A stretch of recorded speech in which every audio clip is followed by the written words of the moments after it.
Geçseniz 13 Bey. Yolda açsana sen. Kumaklı eke ne gidiyor? Evet, yolda açtı, yolda açtı o içken bir olsun. O verin emeğin doktor kamakta oturup da birinci may ayını sokmuyor. Nasıl neyi sok? Anıştı. Bunu sok başka. Basın. Siz de dikinde bir enemenen asgар çetigen kanike aranada kazıp türmede oturat. Sizler özüңүздөрдүн кайсы сескен жоксуздарбы? Карындашым суроо экинчи жолу ортосунда. Жооп бердим го сага. Жол берлексиз да сиз Биз эми кылмыш кылган жок да. Алар деле кылмыш кылган жок болсо керек.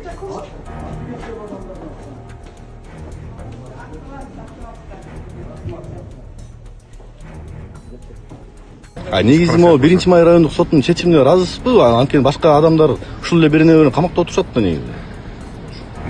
Мен эч ким жөнүндө талкуу кыла албайм. Мен биринчиден мен негизинен ошол соттук процесстен биринчиден ыраазычылык билдирем бардыгыңыздаргачы.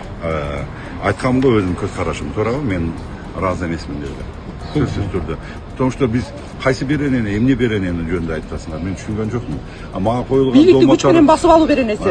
Мен негизинен айтканда мага коюлган күнөөлөр боюнча толугу менен мен айтканмын. Менде анда эч кандай толугу менен мойнума алган эмеспиз. Биринчиден мойнума деген мындай.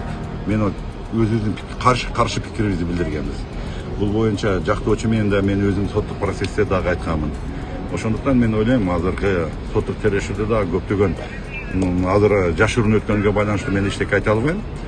Мындай жаңы жагдайлар ачылып. Буга чейинки чыккан чечим саясий кабыл алынган чечим деп ойлойсузбу? Мен антип айта албайм саясий деп. Себеби дегенде кандай десем эми соттун решениясына райондук биз макул эмеспиз, ошондуктан биз даттандык да. Ошол туура болот деген ушул жооп. Жетимишке жакын суралбай калган. Ошого биз өтүнүч келтирдик.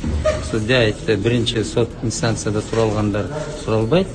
Суралбай калган силер айткен 75 кишинин көпчүлүгүнө чакырып беребиз деди, сурайбыз деди. Ошого танапыс жарыялады понедельник.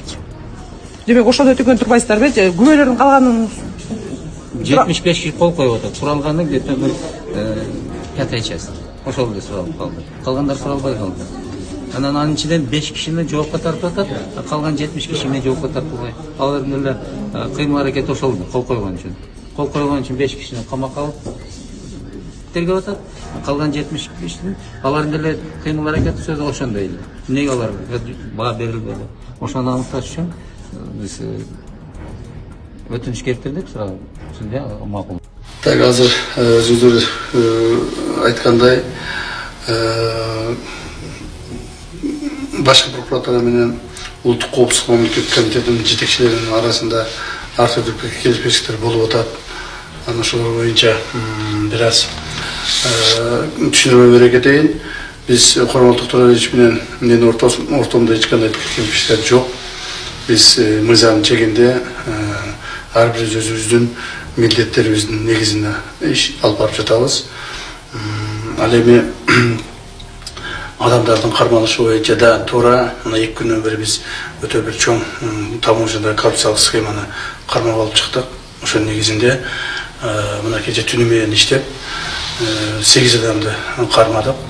Алар кимдер? Алар ушу таможня иштеген таможниктер, жана ошол баягы жүктөрдү декларация кылгандар, жүк ташыгандар, ошол Кытайдан Өзбекстанга жүк ташып өткөргөндөр транзит менен.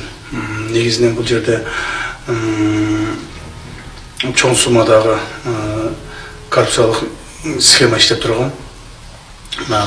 Азырынча алдын ала айтуулар боюнча миллиард сом тегерегиндеги зыян келтирилген бюджетке.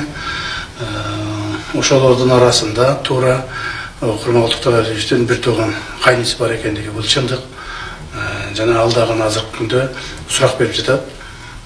Бул эми эгерде бирок бул ишке эч кандай Курманбек Токторовичтин өзүнүн эч кандай тиешеси жок, анын ишинин тиешеси жок. Эгерде анын кайниси камалса, мыйзам чегинде мамлекетке зыян келтирсе, келтирген зыянды толуктайт, анан мыйзам жазасын алат. Эгерде андай болбосо, ал